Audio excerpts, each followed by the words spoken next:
Hello, Bethel Park. My name's Amy Taylor, and I'm here with a special edition of Healthy, Fit, and Strong. Today we have with us a special guest, Miss Farley Moulton Greening. Welcome. Thank you. Yes. Thank you for having me. Yes, it's our pleasure. We're really thrilled about it.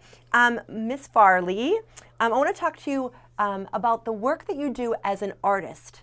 You do a lot of different works of art. The first that I want to focus on is your work with 9/11 images.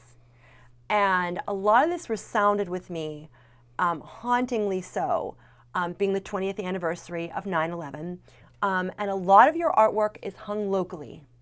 So let's start by talking to you about how you became an artist, the work that you do with 9/11, and the pictures that speak to you. Well, it started very early.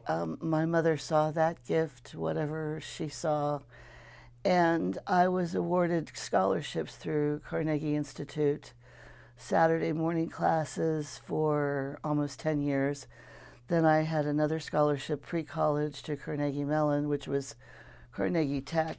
They were starting to make that change into Carnegie Mellon, Saturday morning all through high school, and that just set the playing field for me. I was in the mix of it all. I was friends with the gallery owners and who just saw a glimpse, saw a show, saw someone looking at it, a professor looking at it. Then when I had all this background of fine art, which was my life, I never stopped doing it, I decided to apply that to commercial art. And that kind of navigated me to Art Institute of Pittsburgh, which is no longer in business, I'm sorry to say. But that just fueled so many fine artistic ideas in my head that I could reach the market of people that would understand it a little better and not have the eye of the guy in the left part of his head and his arm coming out of his chest. It's, but all through Art Institute, I used to say to my professors, this cut and paste is dirty pool. Cut and paste. Mm-hmm. But I utilized it. To be quite honest, it was really helpful. I don't want to master it, but it was. Now I know why they have it and why they do it. You began in high school? Grade school. The scholarships began in high school? My first scholarship started in grade school? In 4th grade. Wow. Mm-hmm. I was going to Carnegie Institute in 4th That's amazing. grade. And I have the letters that say, "Dear Mr. and Mrs. Moulton, we are pleased to announce that your little girl," yeah. Wow. They're feathering and falling apart, but I'm going to start tearing, sorry. But it has been a journey. You are a very accomplished artist. Thank You've you. shown me just a few of your pieces, and they're glorious. I see things a little differently. You can be trained to see things differently, but my mother always said to me, you had that long before anybody told you to look at it differently or look at it from a different angle or a different concept. Your work with 911, what brought you to that? Well, I had this extremely disturbing call from my sister because I didn't have the TV on. I didn't know what was going on. And she said, I knew she worked on Wall Street.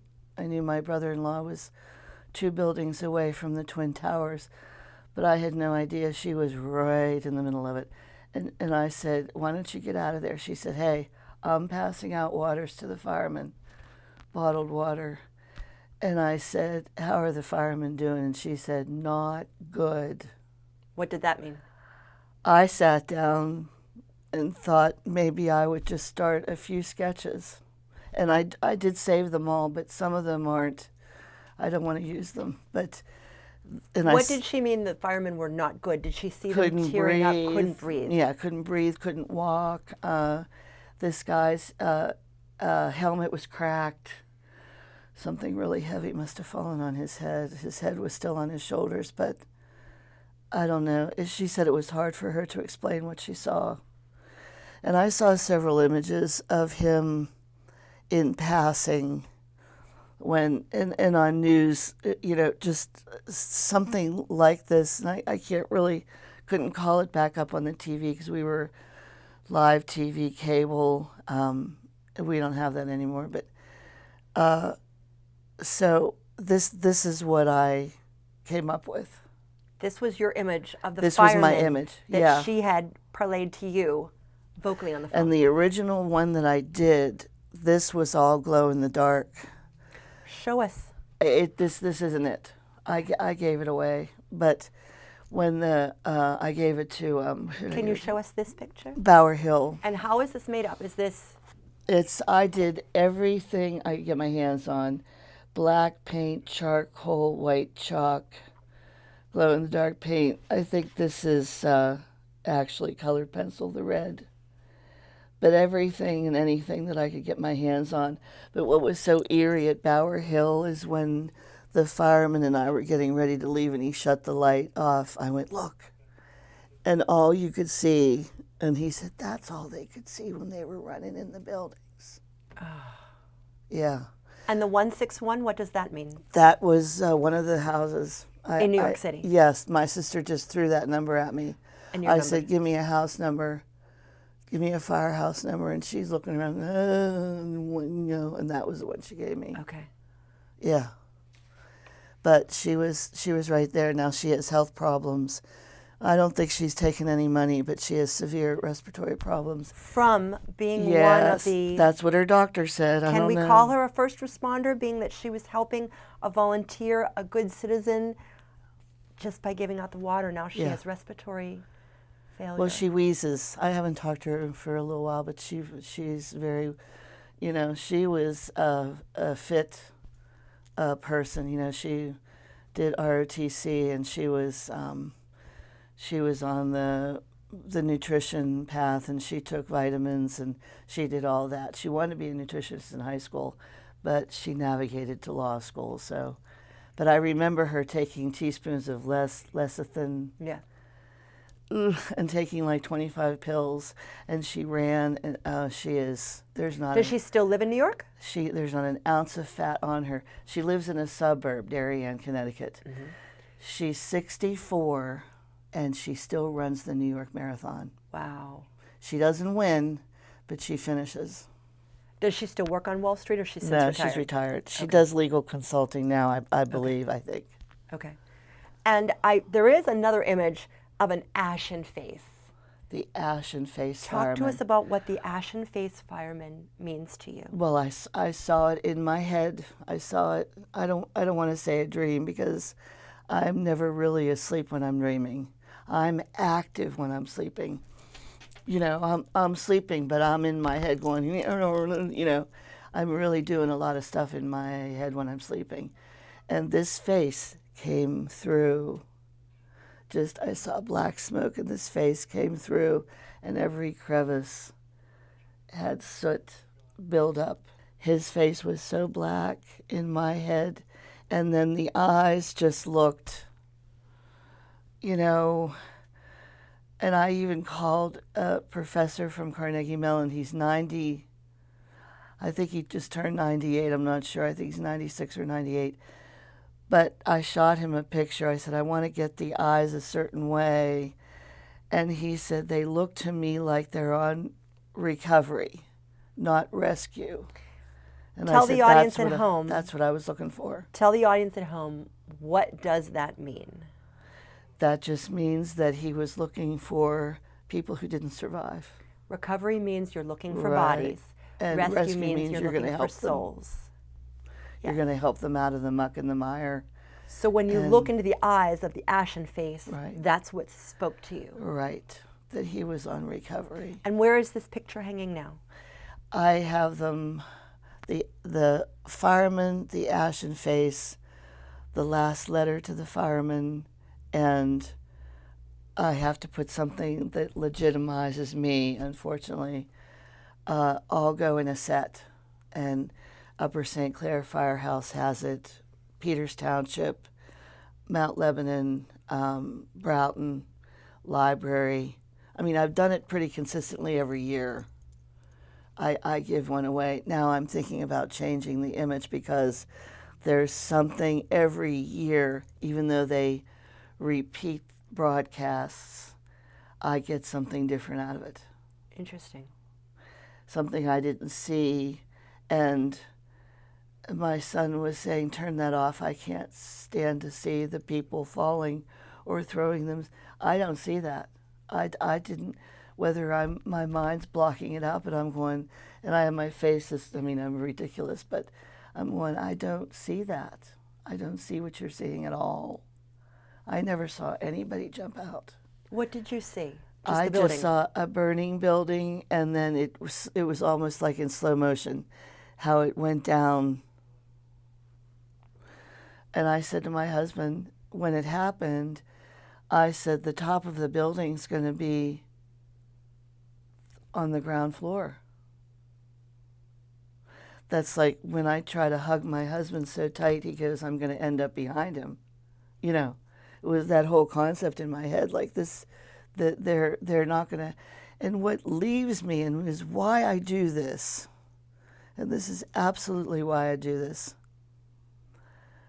I think about the people that were still alive that were never found, that had to realize, like little Lindy Sue, who I'm here, or no, that's not.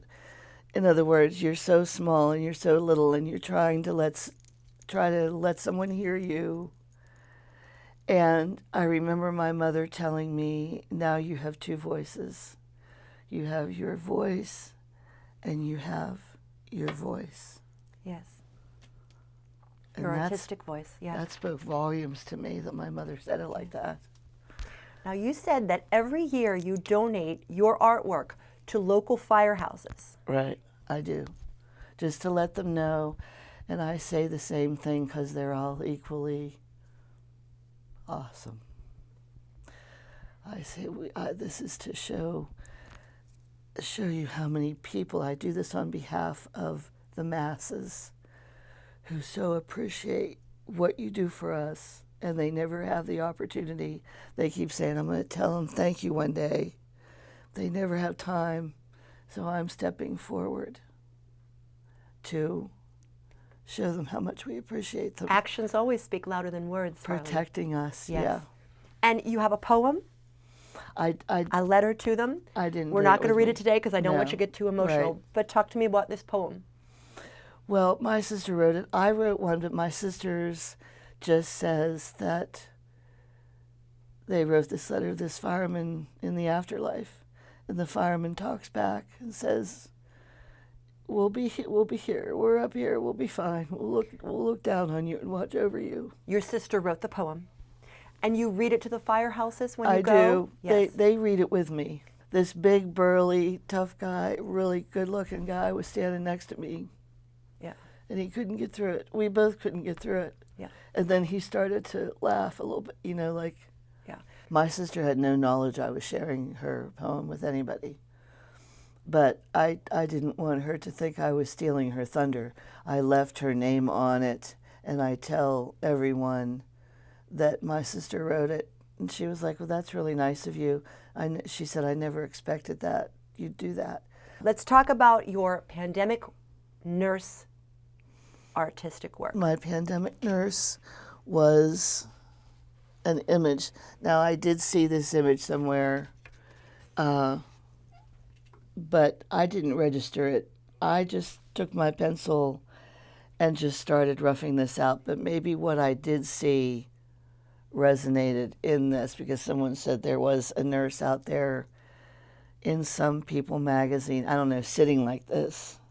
So you don't remember where you saw this, There probably is. but the image is ingrained in your brain, and you put Right. pencil to paper. Right. And I thought, wouldn't this be wonderful if the nurses understood that we get it, Yeah. what they're going through? Yeah. And this speaks volumes to me.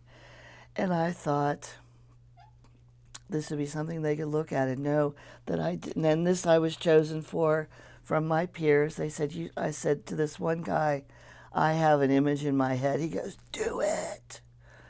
So I had 20 people on Facebook saying, are you going to do that nurse? Are you going to do a doctor, a nurse?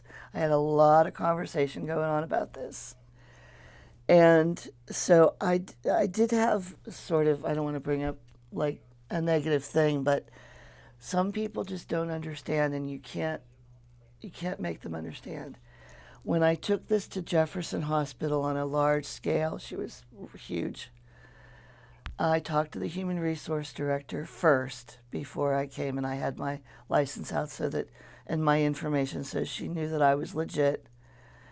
And I took it over, and I said, if you could just have a conversation, I would, on behalf of so many people that want you to have this, let me know. She called and said, come and get it. We don't want to hang it. I said, I'm so sorry to hear that. Why? And she said, because we only hang happy things on the walls, flowers, balloons. I said, this is not for the patients' areas. And I thought you understood that. This is for all the patients always get gifts, flowers, candy, toys. This is something for you.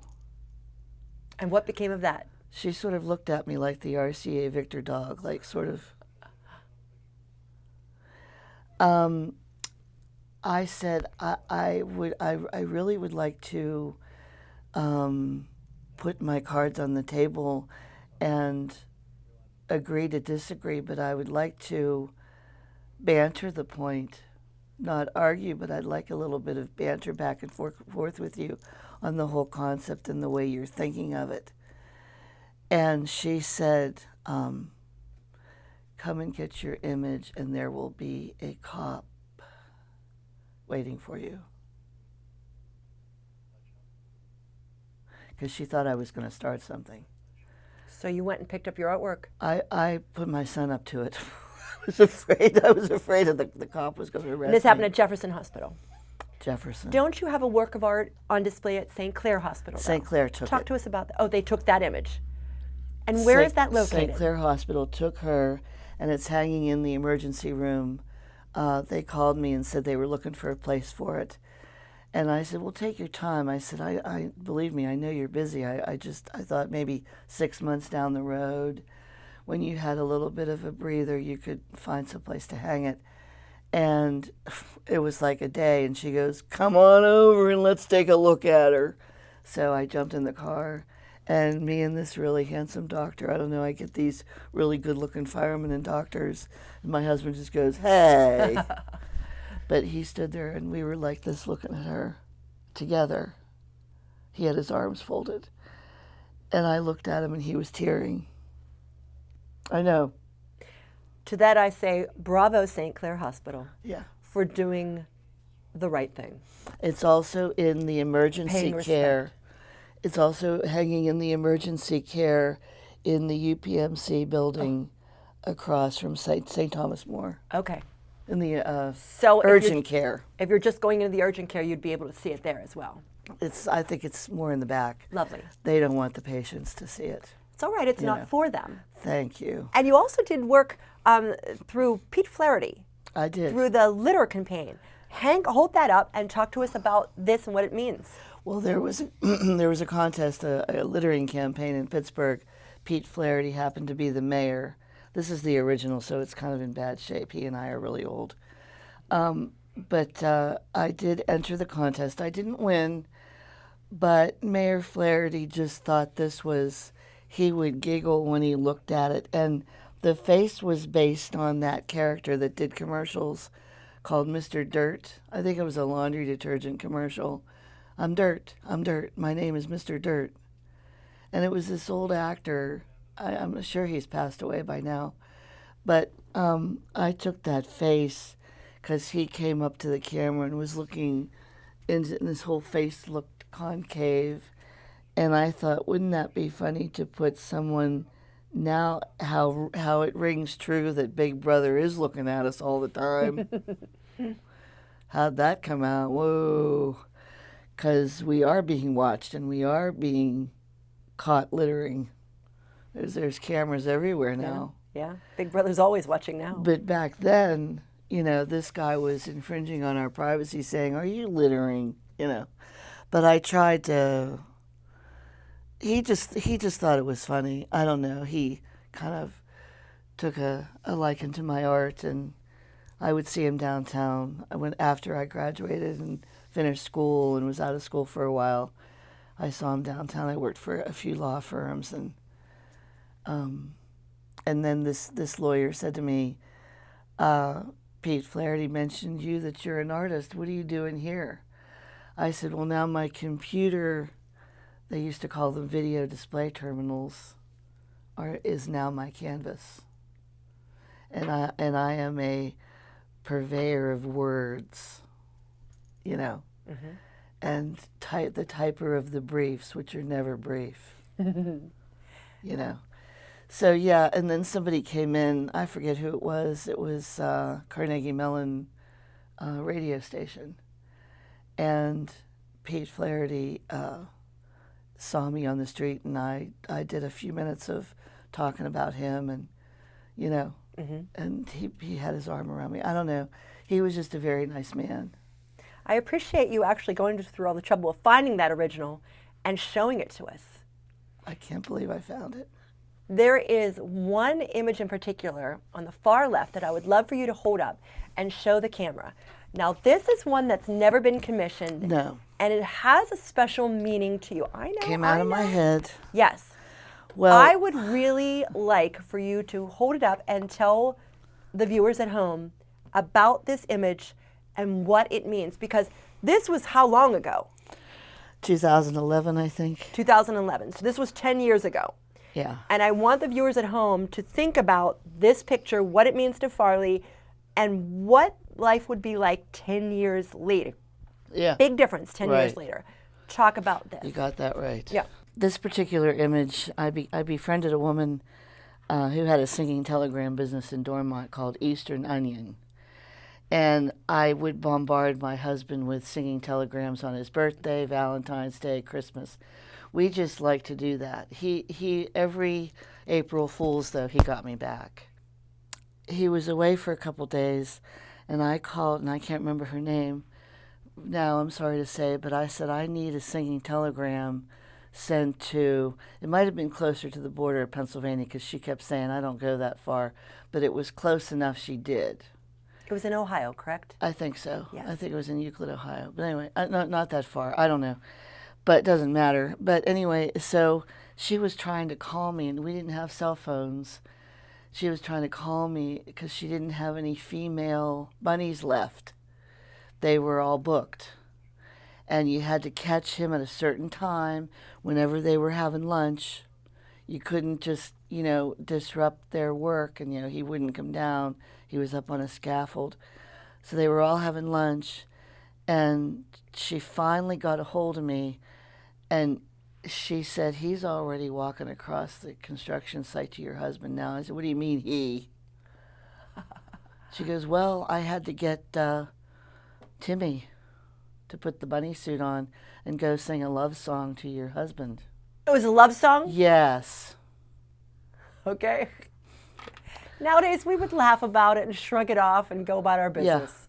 And the kid was going, I love you truly, and it was like really mushy. And, he was close to him and stuff. And then my husband realized that it was a guy. And you could, his coworker would talk to me afterwards, and I could hear your husband say, get away from me. And so when the bunny left, all these construction workers with these gleaming tans and rough, gruff whiskey breath beat my husband up because they thought he was a homosexual. Sorry, it's not funny. And that's your husband there? Yes. They physically Well, he looked... beat him up? He had a mustache. He looked younger. They physically Yeah. harmed him? He came home, injured. Yeah. So now, and I'm telling my son, I'm really glad I did this because this shows you how stupid Yeah. Yeah. we were. Yeah.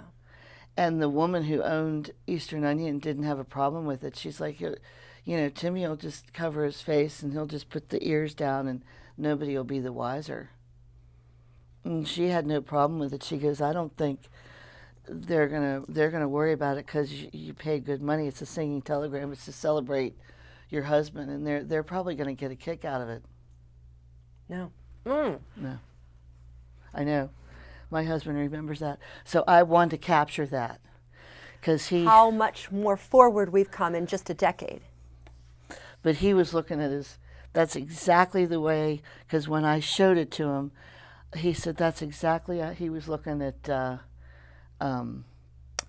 Greg, who worked with him, and he was looking at him like this, and the bunny was in front of him. He's going like. My husband said I nailed him looking at his coworker. I know that you also have some other images to share regarding schools and other things. We're going to have to revisit this because we are out of time. Okay.